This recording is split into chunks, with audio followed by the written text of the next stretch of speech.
Tulis. You know why I'm not a Republican or a Democrat.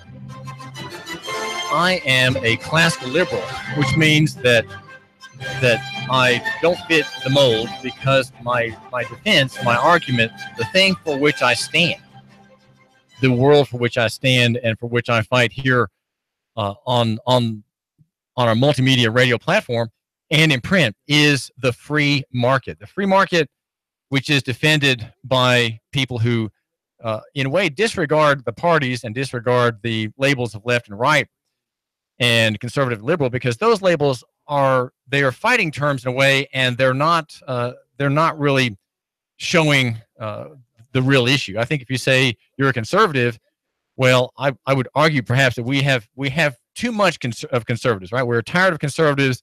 Why do the conservatives want to conserve what we've got and what we have now in the United States, in Southeast Tennessee, in Chattanooga, is not a free market. We don't have a free market. We don't have a vibrant local economy. And the reason we don't is because we have intervention from the good people. And I call them the good people because I want you to judge them by their intentions, okay? They're good because they intend well, at least in their public statements.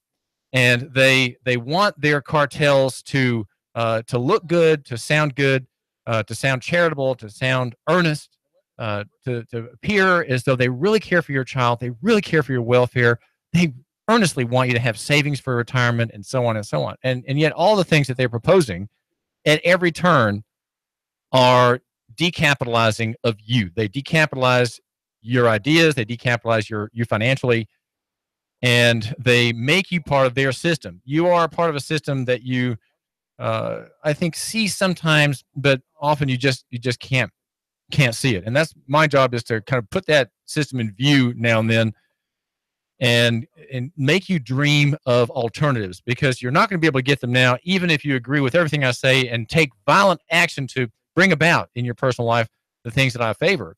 It's not going to happen overnight. It's going to take several generations, and we have to have like those Israelites who died off in the 40 years of wandering. They didn't believe in God, right? They didn't believe the promises of God, and they lived in fear. And when the spies representing that school of thought came back, they said, "Oh, there are giants in the land. We shall be crushed underneath their feet. They have huge walled cities, and we are incapable of meeting them or fighting them." And two of the spies, Joshua and Caleb, they said, "No, we can easily win." And yet it was that's my report. Okay, I'm offering the Joshua report, and the other spies offer the report of fear. And because we live in fear, you and my listener live in fear, and you join in the herd, as it were, we will not be free. We will not be free for some time, and the throwing off of these shackles of paper will take several generations. And look how hard it is, even in the freest sector, in the educational sector, the homeschool market. Even there, the ideas of liberty and freedom are very weak. They're extraordinarily weak among the children who have grown up outside the factory school system. Even among them, the interest in liberty, which is a legal concept, right? Liberty is a legal matter, is almost non-existent. I would say it really doesn't exist, and that's because homeschooling is too new, even though it's been going on for nearly 50 years. It's 45 years or so in the making, since the 1970s, and it is too new. And the people in it, many of them, the younger generation, they don't want what their parents wanted, right? The parents haven't conveyed these ideas to their children. Many of these parents lived out their ideas, going to court to defend the rights of parental education.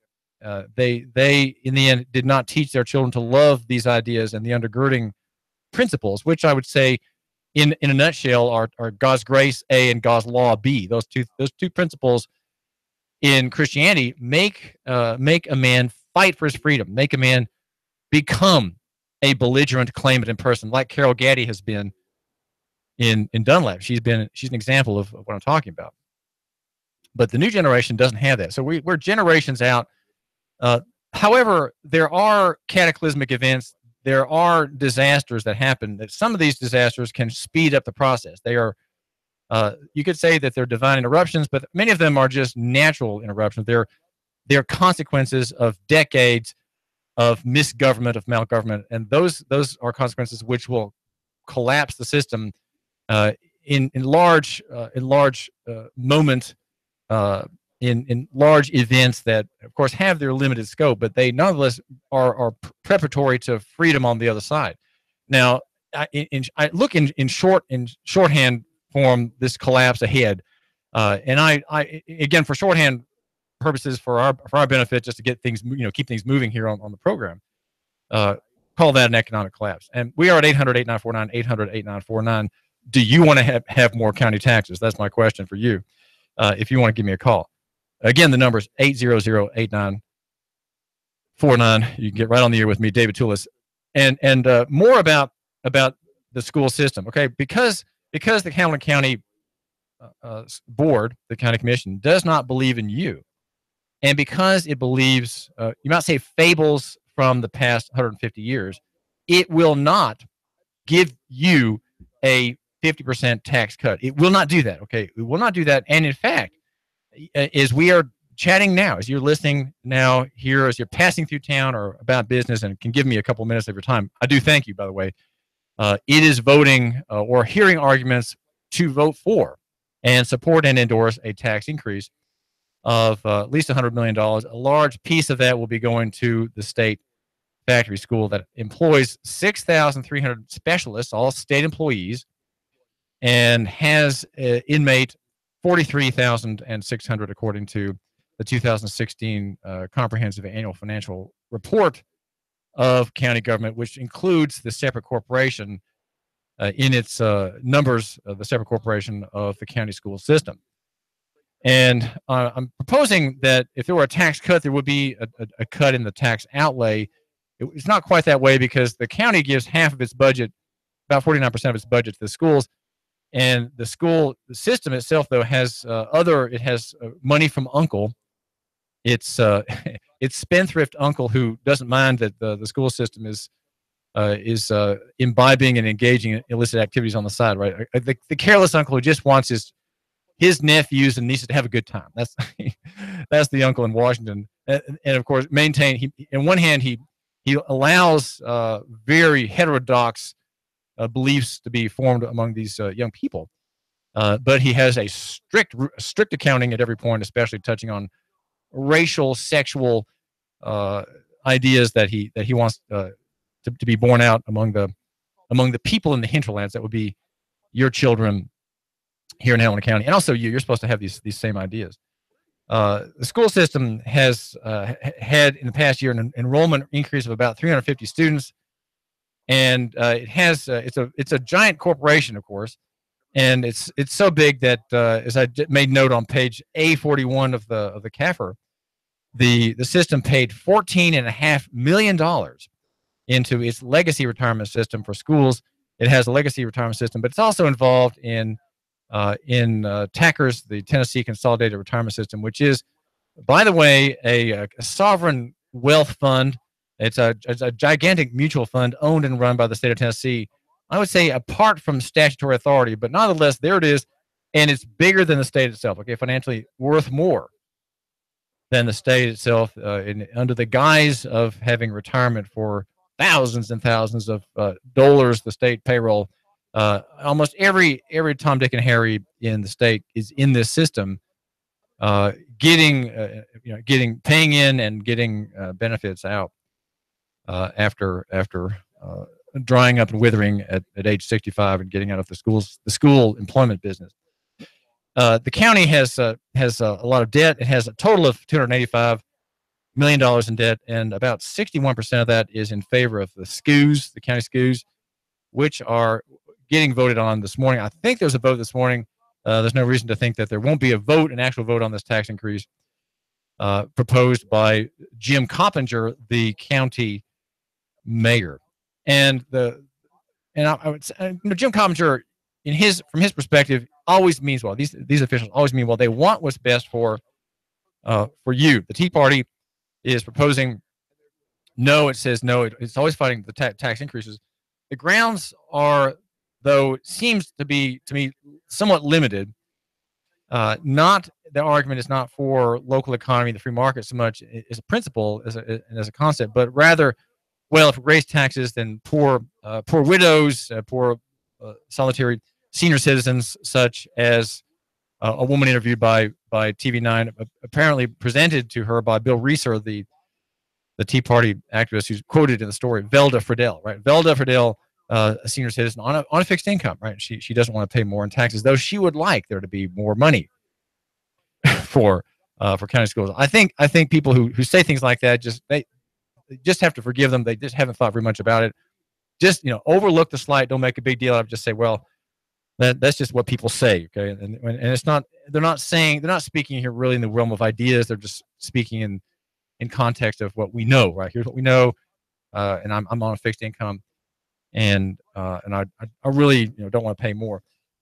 Just by the way, as we are noting in the press accounts this morning, the city council voted 8-1 for an increase in taxation against the privilege of owning property in the corporation. Is a 22-cent per $100 valuation increase, and part of that package is that there will be at least a continuation of a program that old people whose income limits is in the $30,000 range don't have to pay the increase, according to the story at Chattanooga.com. Our investments are leading to a growing prosperity and quality of life, says Mayor Andy Burke. This budget makes key investments in safety, families, neighborhoods, and our economy, which will continue to move Chattanooga forward. Well, generally speaking, tax increases don't make the economy move forward. They make the state economy move forward, and that's really what's in view here.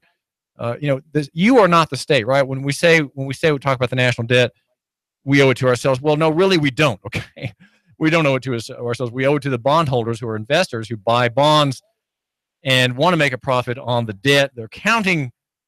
Bondholders, almost all, as a general category, are fools, because the medium of exchange in which these debts are created, the paper dollar, is inflated and is suffering from inflation every minute. The number is 800-8949, 800-8949. I guess the question I would ask you is, do you want to pay more for schools? Maybe here's what you need to do. If you think that we need to pay more for public schools, why don't you give me the reasons for that? I really want to hear the reasons for it. Maybe charity for children, caring for children whose parents don't care for them and who are neglectful, right? Parents who both parents work and they've got to put their children somewhere. Well, we need to have the best possible system that we can have. And Franklin McCauley, the liberal humanitarian, is arguing for an increase in taxation and thinks that the amount that would come to the school system from this increase is pitiably small. That, I think, is probably what Franklin McCauley would say, and other well-hearted, good-hearted liberals. They want more, and it's their charity. Their charity always, though, has this amazing component of compulsion in it. Local economy in Chattanooga and Hamilton County, it demands a fair price on things. Pricing is how we know what something's worth. If we have a system which says that the price is nothing to the consumer, well, you're going to have a stampede. If public schools are so valuable, if community college degrees are so valuable, why, in the case of the second matter there, why is Governor Haslam making it free? Why is Chat State running advertisements on talk radio saying that it's free, just have to sign up? Well, when it's free, you get a lot of demand for it, right? But it also somewhat puts into discount the value of the thing received. If you, for example, get a free mowing service from me, I freely come to your house and mow your lawn. It takes me a couple hours, but I do it for free, and I do it. You just call me and I'll do it for free. You're not going to be very grateful to me for doing that. In the end, you'll despise me because on one day I came earlier than I said I would. On another day I came later. Another occasion when you called me to do it for free, I didn't come on the day you said. I came actually a day later because someone else had asked me to do it free for them, and I did that. So I didn't come when I was supposed to. And because it was routine that you receive it free, you're not very grateful. And of course, the job is worth $150 given the size of your lawn, and I'm doing it for free. You're not gonna value me for some reason, and you're not gonna think that I'm doing it out of goodwill. Somehow you're not gonna really care.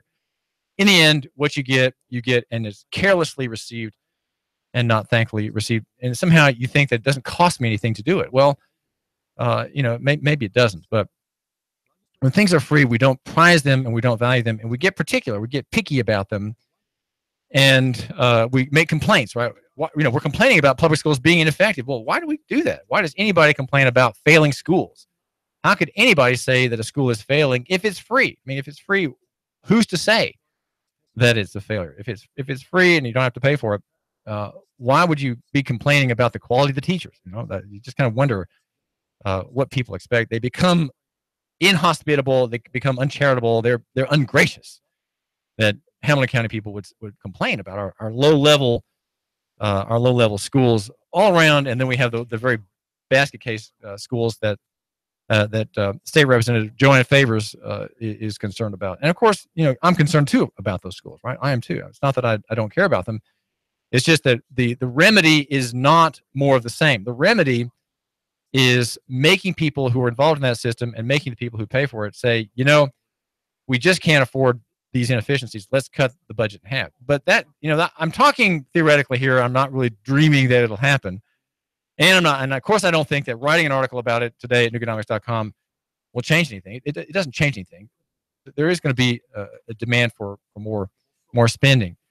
But price is a function of the marketplace. And when we have something for free, we don't know what something's truly worth, right? It costs $10,000 or $12,000 to train a student for a year in the public school, when the real price, the real market price, should be no more than $3,000. So it's 3 or 4 times more than what the actual cost is, and that's always the inefficiency of any system. Government welfare, government Medicare, Medicaid, probably a third of the money is lost in fraud. And in fact, there was a story this morning in Chattanooga pointing out of a company that has home health services in the area reported on itself.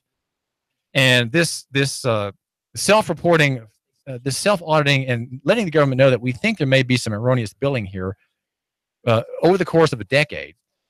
We want to bring that to your attention in good faith, and that's very, very honorable and very noble.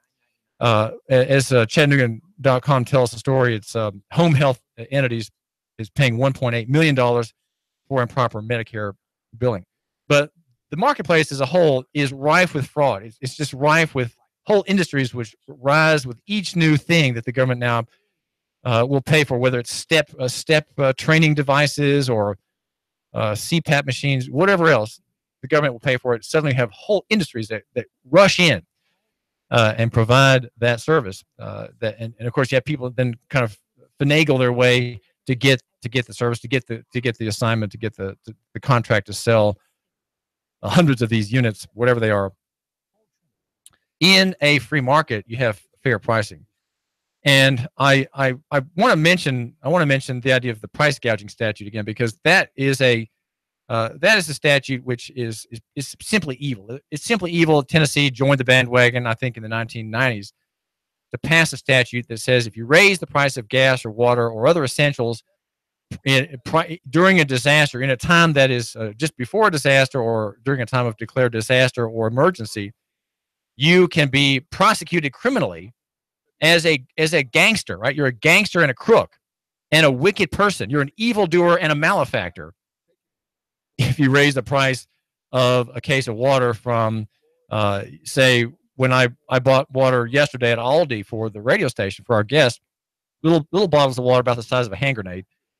And that was, about $2. And let's say those in a time of crisis, that same little case of maybe 25 bottles goes from $3 to $3 to $8. Well, that's only reasonable that it should go up, because why? There's demand for that, and Aldi should not be. No retailer should be hounded and prosecuted and tattled upon by customers for raising prices for an essential. And the reason is, well, I'm going to tell you the reason. And the reason is that first, you have to hear some important messages from me here David Tulis, Nooga Radio. We are Nooga Radio, and I've got some important messages. Remember how radio works. Radio works when you support my advertisers. The people who buy advertising from me are my income, okay? And if you like what I'm doing here at Nooga Radio, support my advertisers and support me. We are not a charity station. We don't beg for money. We earn our pay. We earn our keep by providing a real service to all of our advertisers and sponsors. Now, what you need to do, my listener, you, my listener today, go to my advertiser, the one you know about, and say, I appreciate your advertising on Nooga Radio. I hear your ad, and I want to bring you some business because when you support David Tulis and Nooga Radio, Sean Hannity, and Bloomberg News, and Alex Jones, and our morning news report with Russell, when you support that, when you buy advertising there, you're supporting my favorite talk show host, and that's David Tulis. David Tulis here at Nooga Radio, sponsored by Nooganomics.com. And I thank you. In-depth traffic, news, and information. Mornings on Nooga Radio.